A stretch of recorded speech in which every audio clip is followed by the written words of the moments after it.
नमस्कार बच्चों, बीसीए वाले के इस सेशन में आपका स्वागत है, अभिनंदन है। और आज हम लोग पढ़ रहे हैं क्लास 9वीं के फिजिक्स का दूसरा चैप्टर, जिसका नाम है मोशन। पिछले क्लास में हमने सीखा, क्या सीखा? पिछले क्लास में हम लोग क्या सीखे थे? कोई बता सकता है? तो विराम किसे कहते हैं और गति किसे कहते हैं? विराम के बारे में और गति के बारे में पिछले क्लास में हम अच्छी तरह से जान चुके थे, इसमें किसी प्रकार की कोई समस्याएं नहीं हुआ। और गति के कितने प्रकार हैं इसके बारे में भी हम लोग जाने। अब आगे चलेंगे तो आगे हमको सीखना है कि सर विस्थापन क्या होता है और दूरी क्या होता है। दूरी क्या होता है और विस्थापन क्या होता है, ध्यान समझिए। सभी बच्चे उतारना बंद कर दीजिए, आपको टाइम देंगे उतारने का, आप उतार लीजिएगा। ओके, तो this is the point A and this is the point B. There are 2 points. यहाँ पे 2 बिंदुएं हैं। एक व्यक्ति इस A पर से चलना प्रारंभ करता है।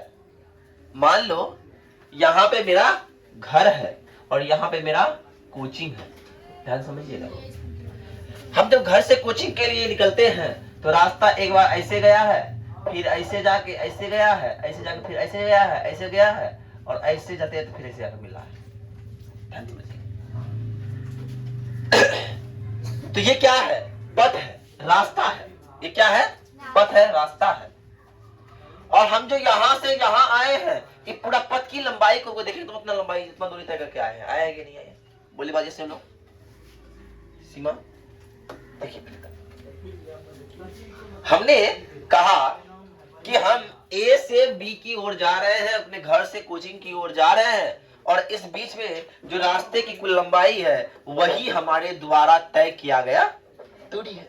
दैट इज, यही है ना? बात समझ में आ रही है? इसका मतलब ये है भैया, हमको जाने में जितना रास्ता का लंबाई हो गया वो क्या हो गया जी? हमारा दूरी हो गया। तो यहाँ कहा है किसी 2 बिंदु के बीच कुल तय की गई पथ की लंबाई दूरी कहलाती है। मतलब ये कि इस यहां से लेके यहां तक जाने में जो कुल पथ लगा, कुल रास्ता की जो लंबाई है वो क्या है? दूरी। वो क्या है? दूरी है। और सर कहा है इसमें केवल परिमाण की आवश्यकता होती है। परिमाण क्या होता है? परिमाण कहने का मतलब ये है कि आपने दूरी तय किया। कितना दूरी तय किया? 5 मीटर, 10 मीटर, 20 मीटर।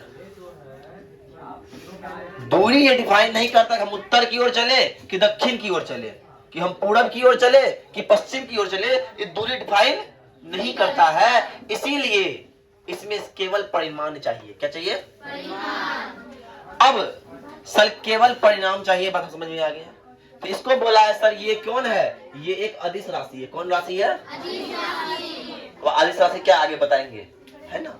और ये सिर्फ धनात्मक होता है। ये क्या होता है? मतलब क्या है? अब मान लो हम अपना घर से यहाँ तक आए तो हम बोलेंगे कि -5 किलोमीटर चल के आए।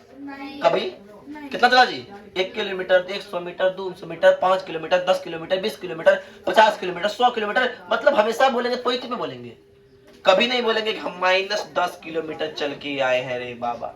कोई बोलेगा? कोई बोलेगा जी? अब मान लो कोई व्यक्ति ऐसे ही चल रहा है, एक बिंदु है, इसके सामने बाउंड्री है। अब भोले भोले जॉगिंग करने के लिए गया, ये आदमी यहाँ से गेट से एंट्री किया और यहाँ से चलना प्रारंभ किया। धरो धरो धरो धरो 2-3 चक्कर मारा, 5 चक्कर मारा, 6 चक्कर मारा, 7 चक्कर मारा, 8 चक्कर मारा, मार रहा है। ये व्यक्ति बोलेगा नहीं हम माइनस में दूरी तय की है, ऐसा कुछ होता है नहीं, हमेशा प्लस में है। क्या ना? ये बात हो गया, मेरा तय किया गया दूरी। अब विस्थापन क्या होता है? अब हमारा घर यहाँ पे है, मेरा कोचिंग यहाँ पे है, इसके बीच में ढेरी आदमी घर बना लिया है। बीच में ये रास्ता का यहाँ से घर बना हुआ है। हम क्या करेंगे? बुलडोजर लेके घर तोड़ते ताड़ते सीधा करते हुए सीधा एक रास्ता बनाएंगे। कहाँ तक घूमेगी? इतना दूरी हम कहाँ लगाएंगे, है ना? तय करने पोटेंशियल लगेगा, एनर्जी वेस्ट होगा। कम करते हैं, तोड़ ताड़ के सीधा रास्ता बनाते हैं, सबसे न्यूनतम तय करने वाली दूरी हो गया ना, उसी को बोलेंगे हम लोग विस्थापन। क्या बोलेंगे? विस्थापन। मतलब ये कि विस्थापन क्या है? तो विस्थापन है 2 दो बिंदु के बीच की न्यूनतम दूरी विस्थापन कहलाती है। दो बिंदु के बीच की न्यूनतम दूरी क्या कहलाती है? तो विस्थापन कहलाती है भैया।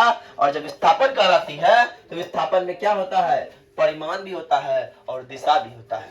परिमाण भी होता है और दिशा भी होता है। मतलब ये, अब इसे समझिएगा। ये पॉइंट चलना प्रारंभ किया पहले लगती है, ध्यान समझिए, ध्यान समझिएगा। इस पॉइंट से चलना प्रारंभ किया ये व्यक्ति यहां आके रुक गया। तो इसके बीच का विस्थापन क्या होगा? दूरी पूरा ये हो गया, ये हो गया दूरी और ये हो गया विस्थापन। बस समझ में आ रही है? न्यूनतम दूरी। अब कोई व्यक्ति यहां चलना प्रारंभ किया, यहां चलना प्रारंभ किया, यहां चलना प्रारंभ किया, यहां चलना, मान लो इसकी लंबाई कितना? 5 मीटर लंबा है। तो 5 मीटर दूरी तय किया, लेकिन जिस बिंदु पे था उसी बिंदु पे वापस आ गया तो उसका विस्थापन 0 हो गया। क्या हो गया?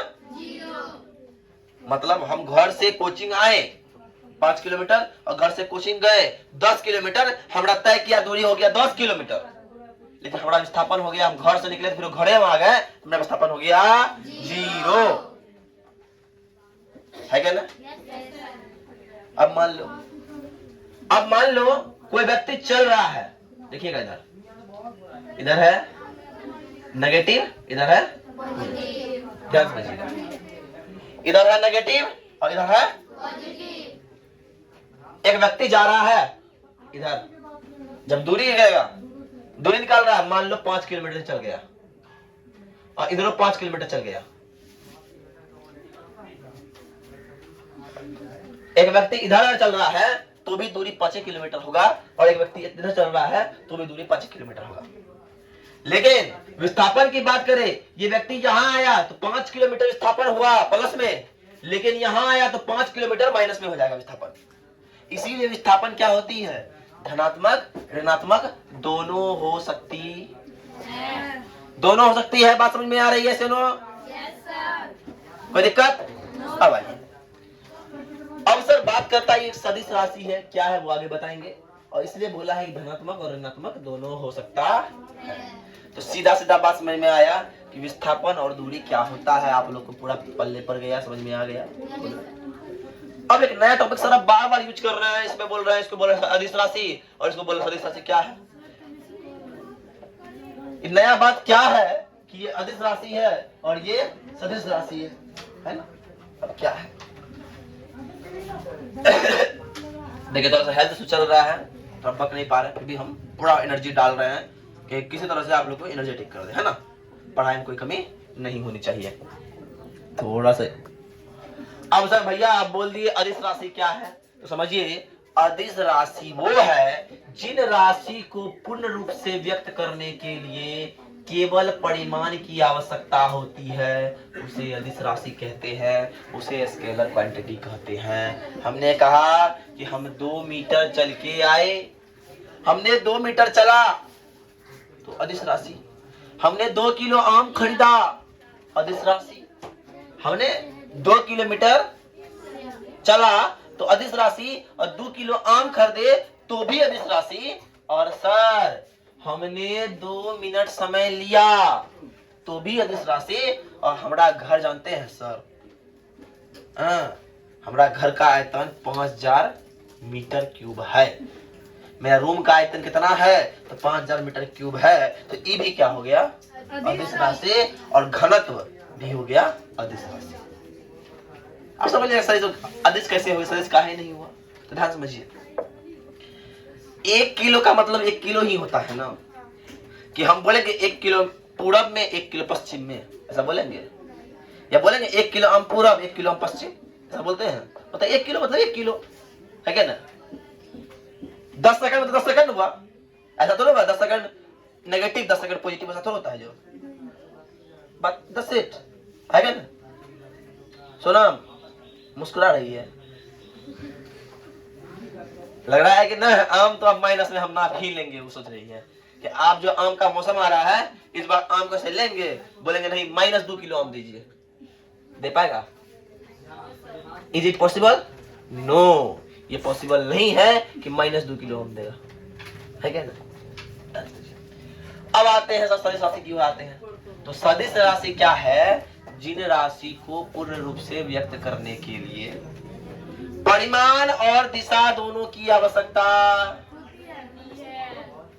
मतलब ये कि हम किसी के ऊपर बल लगा रहे हैं, धक्का दे रहे हैं, दीवार दे रहे धक्का, जोर से लगा रहे हैं, खूब जोर, और जोर लगाए, और जोर लगाए, लगा रहे हैं कि नहीं? लगा रहे हैं धक्का। अब धक्का मार रहे हैं तो हम धक्का किस पे मार रहे हैं, ये बात में डिफाइन करना पड़ेगा ना, है क्या ना? हम किसी को थप्पड़ मारे, थप्पड़ मार दिए आज, हम किसको मारे बताना पड़ेगा जी। हम आज क्या करें? थप्पड़ मारे, किसको मारे? तो उस बच्चे को मारे। मतलब परिमाण तो मेरा थप्पड़ था ही, लेकिन किस पे लगा, किस ओर लगा, उस सब बताना पड़ेगा। इसीलिए बल क्या है? बल है सदिश राशि। अब वेग क्या है? अब हम कौन तरफ चल रहे हैं तो वेग हो गया सदिश राशि। हम जो तरफ चलेंगे वो तरफ चलने में जितना समय लगा उसको वेग बोलेंगे, है कि नहीं? उसको हम वेग बोलेंगे। और वेग से ही त्वरण बनता है, इसलिए त्वरण भी सदिश राशि।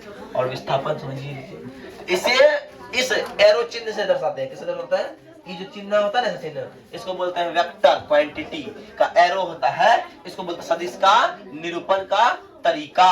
सदिश के निरूपण का तरीका बोलते हैं। बोलो बात समझ में आई यहाँ तक? कोई बच्चा को दिक्कत? इतना बात आप लोग का लमसम लगभग समझ में आ गया, भेजा में इंस्टॉल हो गया होगा। और हम चाहते हैं कि कल जब हम क्लास में आए और आप लोग से पूछे ना, आप लोग सीधा खड़ा हो, सर बोलिए क्या बोले सर? सदिश राशि सर, ये वही सदिश राशि क्या होता है सर? सदिश होता है जिन राशि को पूर्ण रूप से व्यक्त करने के लिए दिशा तथा परिमाण दोनों की आवश्यकता हो, वो सदिश राशि कहते हैं। राइटर तो एग्जांपल दे देना, पर्सन दे दोगे? तो आज के लिए इतना ही। जय हिंद, जय भारत, धन्यवाद। लेकिन होमवर्क भी आप लोग ले लीजिए। होमवर्क में क्या है? पहला बात, चैप्टर 1 जो फिजिक्स हम पढ़ाए हैं उसका पूरा क्वेश्चन आंसर कॉपी में लिखा हुआ होना चाहिए, पहला चीज। और दूसरा चीज, चैप्टर 2 हम पढ़ा रहे हैं इसका नोट्स कंप्लीट होना चाहिए। और तीसरा चीज आते हैं मैथमेटिक्स की ओर। तो मैथ में 2.3 आपको रिवीजन करके आना होगा। 2.3 आपको रिवीजन करके आना होगा, ये बात ध्यान में रख लीजिए। अब आगे मिलते हैं कल। तो चलिए, धन्यवाद।